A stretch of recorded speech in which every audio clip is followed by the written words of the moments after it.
నమస్తే సార్. శ్రీమాత్రే నమః. ధనస్సు రాశి వారికి మే నెలలో ఎలాంటి ఫలితాలు ఉండబోతున్నాయి సార్? ఒకటమ్మా, వీళ్ళకి వ్యాపార పరంగా బాగా కలిసి వస్తుంది.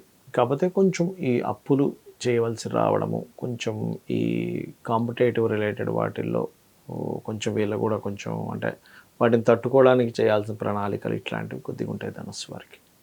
ఆర్థిక పరంగా ఇలానే ఉండబోతుంది. ఫైనాన్షియల్ గ్రోత్ అయితే ఉంటుంది, don't worry. Okay.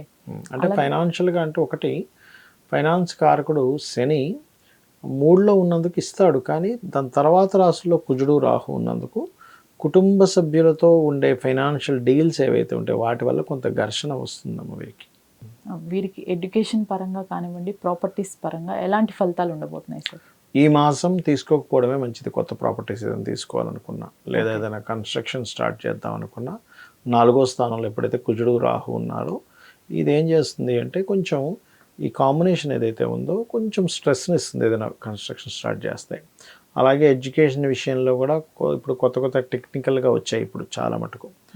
Artificial intelligence అని, రకరకాల చాట్ జీపీటీ అని, రకరకాల ఇవి వచ్చాయి. వాటికి సంబంధించిన ఇంప్రూవ్మెంట్స్ మాత్రం చేసుకోవడానికి బాగానే ఉంటుంది 4th హౌస్లో రాహు ఉన్నప్పుడు. బట్ నార్మల్ ఎడ్యుకేషన్ ఏవైతే ఇప్పుడు 10th ఇంటరో లేకపోతే డిగ్రీయో ఇట్లాంటివి చేసే వారికి మాత్రం కొంత ఇబ్బంది అనేటువంటిది, కొంత స్ట్రెస్ అనేటువంటిది మాత్రం ఉంటుంది. ఆ స్ట్రెస్ తగ్గాలి అంటే శ్యామలా దండకం చేసుకుంటే సరిపోతుంది. వీరికి ఆరోగ్యపరంగా ఎలా ఉండబోతుంది సార్? ఆరోగ్యపరంగా అంటే ఒకటే, కొంచెం ఫ్యాట్ ఉంటారు చూసారమ్మ చాలామంది. ఫ్యాట్గా ఉండేవారు కొంత జాగ్రత్తగా ఉండాలి. Because of 6th house Jupiter అనేది ఏంటంటే ఫ్యాట్ ఉండే వాళ్ళకి కారకుడు. 6వ స్థానంలో ఉన్నాడు కాబట్టి ఓవర్ కొలెస్ట్రాల్ వచ్చేవి తీసుకోవడం కానీ, కొంతమందికి చూడండి ఎక్కువ కొలెస్ట్రాల్ వచ్చే ఫుడ్ తీసుకుంటూ ఉంటారు, వాటి వల్ల ఇబ్బంది ఇట్లాంటివి ఉంటుంది. కాబట్టి ఈ జాగ్రత్తలు తీసుకుంటూ కొంత వాకింగ్ చేసుకుంటే సరిపోతుంది. వీరికి ముఖ్యంగా మ్యారేజ్ విషయంలో ఎలాంటి ఫలితాలు ఉండబోతున్నాయి సార్? మ్యారేజ్కి మరియు జాబ్కి రెండిటికి బుధుడే అవుతాడు వీళ్ళకి. సో ఆ బుధుడు వచ్చి నీచ స్థానంలో ఉన్నాడు ఫస్ట్ 2 వీక్స్. కాబట్టి మ్యారేజ్ అంశాలు ఏవి కూడా ఫస్ట్ 2 వీక్స్ కొంత జాగ్రత్తగా ఉండాలి. అంటే తొందరపడి ఒప్పుకోవడాలు చేయకూడదు. ఏమవుతుంటుందంటే ఈ పర్టికులర్గా ఈ 4వ స్థానంలో సప్తమాధిపతి ఉన్నప్పుడు వీళ్ళు ఏదైతే సంబంధం ఓకే అనుకుంటారో ఇంట్లో ఉండే వాళ్ళ బంధువర్గంలో తల్లి తరపు బంధువర్గం వాళ్ళ వల్ల మళ్ళీ డిస్టర్బెన్స్ క్రియేట్ అవుతుంది. సో అందుకని జాగ్రత్త వహించాలి. వీరికి జాబ్ అలానే బిజినెస్ ఎలా ఉండబోతుంది sir? Business point of view అయితే చాలా బాగుందండి. బిజినెస్లో వీళ్ళు అనుకున్న స్టేజ్కి వెళ్ళగలుగుతారు, అందులో ఎటువంటి డౌట్ లేదు. బట్ జాబ్కి చూసుకుంటే కనుక 10th లార్డ్ బుధుడయ్యాడు, 10th హౌస్లో కేతువు కూడా ఉన్నాడు. సో ఈ కాంబినేషన్ ఉన్నప్పుడు ఏమవుతుంటుందంటే మధ్యవర్తుల వల్ల జాబ్ పరంగా ఇబ్బంది వస్తూ ఉంటుంది. అంటే మధ్యవర్తులు మిస్లీడ్ చేస్తూ ఉంటారు, బాస్కి మీకు మధ్యన ఉండు, అటువంటి వాటి వల్ల ఇబ్బంది వస్తుంది. కాబట్టి నిజంగానే బాస్ మీ మీద అట్లా అనుకుంటున్నాడు అంటే వీళ్ళు ఏం చేస్తారంటే బాస్కి ఒక మాట చెప్పడం, వీళ్ళు ఒక మాట, ఇట్లా మిస్లీడ్ చేయడం వల్ల ఇబ్బంది వస్తుంది. కాబట్టి జాగ్రత్త తీసుకోవాలి. ఈ రాశి వారు తీసుకోవాల్సిన జాగ్రత్తలు ఏంటి సార్? పర్టికులర్గా జాగ్రత్తలు అంటే ప్రాపర్టీస్ విషయము, జాబ్ విషయమే మెయిన్గా జాగ్రత్త తీసుకోవాలమ్మా. అండ్ అట్లాగే తల్లిగారి ఆరోగ్యం కొంచెం ఏమైనా ఇబ్బందిగా ఉంటే మాత్రం ఈ టైంలో కొంత కేర్ తీసుకోవాల్సిన పరిస్థితి ఉంది. బికాజ్ ఆఫ్ 4వ స్థానం అంటే మాతృస్థానము, విద్యాస్థానము, అసెట్ స్థానం అంటారు. ఆ స్థానంలో కుజుడు రాహు ఉన్నారు. సో ఈ 2 గ్రహాల యొక్క ఎనర్జీ ఏంటంటే ఒక డిఫరెంట్ దాన్ని క్రియేట్ చేస్తూ ఉంటుంది. ఇప్పుడు నీరు, ఇప్పుడు చూడండి పెనం మీద వాటర్ వేసాం, ఏమవుతుంది, చర్రమంటుంది. అది అంటే డిఫరెంట్ ఎనర్జీస్, అది fire and water energy. So watery సైన్లో ఫైరీ ప్లానెట్ వచ్చి కూర్చుంది అక్కడ, అండ్ రాహుతో కలిసి కూర్చున్నది. అందుకని ఈ విషయాల్లో జాగ్రత్తగా ఉండాలి. ఈ రాశి వారు చేసుకోవాల్సిన పరిహారాలు ఏంటి సార్?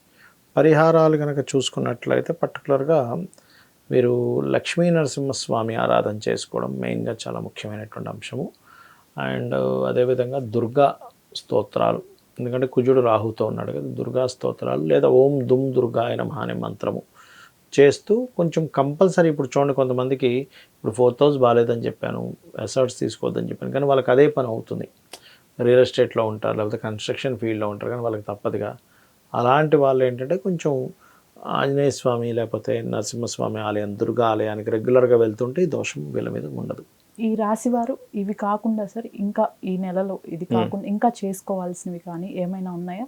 అంటే ఒకటే అమ్మా, మెయిన్గా మనము గోచార ఫలితాలతో పాటు జన్మజాతకం కూడా చూసుకోవాలి ఎప్పుడు కూడా. పర్టికులర్గా ఏంటంటే ఒక వ్యక్తి మనం కేవలం జాతకం చూసి వ్యక్తి ఇలా ఉంటాడని చెప్పొచ్చు. జ్యోతిష్శాస్త్రం యొక్క గొప్పతనం అంటే లగ్నం బేస్ మీద ఉంటుంది. ఆ వ్యక్తి ఏ లగ్నం ఉన్నప్పుడు జన్మించాడు, ఆ లగ్నాధిపతి ఉన్న స్థితిని బట్టి వాళ్ళ లైఫ్ ఉంటుంది. అంటే బాగా కోపంగా ఉంటాడా, గొడవలు పడుతూ ఉంటాడా, ప్రశాంతంగా ఉంటాడా, ఎక్కువగా తిరుగుతాడా, లేకపోతే ఎక్కువ బిజినెస్ లైన్లోనే ఎక్కువగా ఆలోచిస్తూ ఉంటాడా, లేకపోతే ఎక్కువ ఎంజాయ్ చేస్తాడా అని ఎవ్రీథింగ్ ఉంటాయి. కాబట్టి లగ్నం ఎక్కడ ఉంది, అసలు మీ లగ్నాధిపతి ఎలా ఉన్నాడు, దాన్ని బట్టి అది ఏదైనా పాపకత్తెరలో ఉంటే దాన్ని సెట్ చేసుకోవడం కూడా వీళ్ళ లైఫ్ బాగుంటుంది, అంటే మీ పర్సనల్ చార్ట్లో. అలా కాకుండా కొంతమందికి ఫైనాన్షియల్ ప్లానెట్ బాగోదు వాళ్ళ జన్మజాతకంలో, పర్సనల్ చార్ట్లో. సో అప్పుడు ఆ ఫైనాన్స్ ఇచ్చే ప్లానెట్ ఏది, అసలు చాలామందికి తెలియని విషయం, ఎందుకు ఇబ్బంది పడుతుంటారంటే వీళ్ళకి ఫైనాన్స్ ఇచ్చే గ్రహం ఒకటవుతుంది, వీళ్ళు ఇంకోవైపు ప్రయత్నం చేస్తూ ఉంటారు. అంటే సింపుల్గా చెప్పాలంటే వీళ్ళకి మెడికల్ దాంట్లో ఉందనుకోండి, వీళ్ళు మెడికల్ రిలేటెడ్ ఏం చేసినా కలిసి వస్తుంది. వీళ్ళు తెలియక ఏం చేస్తారంటే మెడికల్ సైడ్ కాకుండా ఇంకోటి ఏదో ఈ కార్ షోరూమ్ పెట్టుకోవడమనో లేకపోతే ఇంకోటి ఏదో బిజినెస్ చేస్తూ ఉంటారు, వీళ్ళకి కలిసి రాదు. అరే ఇన్ని తెలివితేటలు ఉన్నాయి నాకు, చాలా తెలివి తక్కువ ఉన్నవాడు సంపాదిస్తున్నాను, నేను సంపాదించలేకపోతున్నాను, ఫ్రస్ట్రేట్ అవుతూ ఉంటారు. ఎందుకు అంటే యోగం ఒక దగ్గర ఉంటే ఇంకో పని చేస్తున్నాం మనం. అంటే వాటర్, ఇప్పుడు ఒక స్థలం ఉంది, వాటర్ అక్కడ పడుతుంది, తీసుకొచ్చి ఇక్కడ బోర్ వేస్తున్నాం, వాటర్ ఎక్కడి నుంచి వస్తుంది, రాదు కదా. అట్లా ఏంటంటే ఫస్ట్ ఫైనాన్షియల్గా మీకు ఏ ప్లానెట్ ఇస్తుంది, ఏ మార్గంలో వెళ్ళాలని చెప్పేది జ్యోతిష్ శాస్త్రం. అలాగే మీ ప్రయత్నాలు ఎందుకు సక్సెస్ అవ్వట్లేదు, కొంతమందికి అన్నదమ్ములు సహకరిస్తారు, కొంతమందికి సహకరించారు. ఎందుకు అంటే పూర్వజన్మల్లో మీరు చేసిన పాపకర్మ వల్ల వస్తుంది, దాన్ని ఎట్లా సెట్ చేసుకోవాలి, ఇవన్నీ ఒక ఎత్తు అయితే మీరు ఏ డైరెక్షన్లో ఉంటే కలిసి వస్తుందని ఉంటుంది. ప్రతి వ్యక్తికి కూడా మీరు ఈస్ట్లో ఉంటే మంచిదా, వెస్ట్లో ఉంటే మంచిదా, సౌత్లో ఉంటే మంచిదా, నార్త్లో ఉంటే మంచిదా అని ఉంటుంది. ఆల్ డైరెక్షన్స్ గుడ్, బట్ మీకేది పనికి వస్తుంది ఈజ్ మోస్ట్ ఇంపార్టెంట్. ఇవి తెలుసుకుంటూ చాలామంది వివాహం అవ్వట్లేదని బాధపడుతూ ఉంటారు, బట్ టైం రాదు ఒక్కోసారి. ఇప్పుడు మీరు ఈ సంవత్సరం అంతా కష్టపడి వివాహం కోసం ఎదురు చూసి చాలా రకరకాలు చూసి వెక్స్ అయిపోయే కంటే కూడా నాకు ఈ సంవత్సరం అసలు బలం లేదు, నెక్స్ట్ ఇయర్ ఉందనుకోని ఈ సంవత్సరం అంతా మీ పనులు చేసుకుని నెక్స్ట్ ఇయర్ వెతుక్కుంటే మీకు టైం సేవ్ అవుతుందిగా. సో వివాహ సమయం ఎప్పుడుంది, ఎలాంటి వ్యక్తి వస్తారు, వివాహం విషయంలో చాలామందికి ఈ మధ్య అన్ని డివోర్స్ కేసెస్ ఎక్కువ అవుతున్నాయి బికాజ్ ఆఫ్ ప్లానటరీ పొజిషన్స్. అలాంటి వాటిలోనే ఎక్కువ మంది పుడుతున్నారు. దానికి ముందుగా ఏమైనా అర్క వివాహం, కుంభ వివాహం చేసుకోవాలా, ఎటువంటి పరిహారం చేసుకోవాలి, ఏ మంత్రం చేసుకోవాలి, దీనికి భయపడాల్సిన పనేం లేదు. లలితా సహస్రనామాలో చక్కగా మనకి ఓం కామేశబద్ధ మాంగళ్య సూత్ర శోభిత కందరాయ నమః చేసుకున్నాను అనుకోండి, చక్కగా సెటిల్ అవుతుంది వివాహం విషయంలో. అలాగే జాబ్ గురించి బాధపడుతూ ఉంటారు, జాబ్ సెటిల్ అవ్వట్లేదని, దానికి కూడా చక్కగా మీరు మాణిక్య మకుటాకార జానుద్వయ విరాజితాయ నమః చేసుకోవచ్చు, లేదా ఓం శ్రీమాత శ్రీ మహారాజ్ని శ్రీమత్ సింహాసనేశ్వరి నమః చేసుకోవచ్చు. చేసుకుని హ్యాపీగా మీరు సక్సెస్ అవ్వచ్చు. ఎక్కడా కూడా శాస్త్రము నీది ఇలా ఉంది ఇలాగే అవుతుంది అనడానికైతే శాస్త్రం అక్కర్లేదు. నీకు ఇలా ఉన్నందుకు నువ్వు ఎలా సెట్ చేసుకుంటావు అని చెప్పడానికి శాస్త్రం. వైద్య రంగం కూడా అంతే కదమ్మా. నీకు జ్వరం వచ్చిందంటే నీకు జ్వరం వచ్చింది చెప్పడానికి కాదు, జ్వరం ఎలా తగ్గుతుందో చెప్పడానికి వైద్య రంగం. అట్లాగే ఈ శాస్త్రం కూడా నువ్వు ఎందుకు ఇబ్బంది పడుతున్నావు, నీ పాస్ట్ లైఫ్లో చేసిన కర్మ ఏమిటి, సో ఇక్కడ నువ్వేం చేసుకుంటే నువ్వు దీన్ని అధిగమిస్తావు. జాబా, బిజినెస్సా, విదేశానికి వెళ్ళడమా, లేకపోతే కొన్ని అప్పుల్లో ఉంటే నువ్వు ఎలా బయటపడాలి. చాలామంది వాళ్ళ రేపంతా అప్పులే. సో ఓం అపర్ణాయ నమః మంత్రం ఇట్లా ఏంటంటే పర్టికులర్గా కొంతమందికి అప్పులు ఇవ్వడమే వాళ్ళ బిజినెస్ అవుతుంది. మరి వాళ్ళకి ఏమిటి అంటే వాళ్ళకి ఆ యోగం ఉంటుంది. కొంతమంది అప్పులు చేయడం వల్ల ఇబ్బంది పడతారు. సో ఈ చార్ట్లో ఏంటంటే ఇవన్నీ చూసుకోవాలి. ఇక్కడ చాలామందికి సందేహం వస్తుంది, మరి ఇవన్నీ చూసుకునేలాగైతే మనం ఎందుకు ఈ గోచార ఫలితాలు, ఈ మే ఫలితాలని, ఆ ఫలితాలు, ఈ ఫలితాలు ఎందుకు చెప్పుకుంటున్నాము అంటే ఇక్కడ రెండు విషయాలు. ఒకటి చూడండి అమ్మా, ఇప్పుడు మీరు ఇక్కడికి వచ్చారు, స్టూడియోకి వచ్చారు, ఇంటి దగ్గర మార్నింగ్ టైం ట్రాఫిక్ ఎక్కువగా ఉంటుంది. మీరు ఇంటి నుంచి ఇక్కడ రావడం గంట సేపు పడుతుంది అనుకోండి. అదే ఏ ట్రాఫిక్ లేదు, హాఫ్ అన్ అవర్లో రాగలుగుతారు. ఇంకా ఎక్కువ ట్రాఫిక్ ఉంటే 1.5 hours పడుతుంది. అంటే ఏమిటి, మీరు మీ వెహికల్ మీరేం మారలేదు, కానీ ఎందుకు డిస్టెన్స్లో తేడా వస్తుందని బికాజ్ ఆఫ్ ట్రాఫిక్, అంటే బయట ఉండే పరిస్థితులు. అలాగే మన జన్మజాతకం పనిచేస్తున్నప్పటికీ బయట ఉండే గోచార గ్రహాల స్థితి మనల్ని కొంత రూల్ చేస్తూ ఉంటుంది. మీకు ఎలాగైతే ఆఫీస్కి రావడానికి అర్ధగంట నుంచి 1.5 గంటల వ్యవధి ఎలా అయితే మారుతూ ఉందో ఇది కూడా అంతే.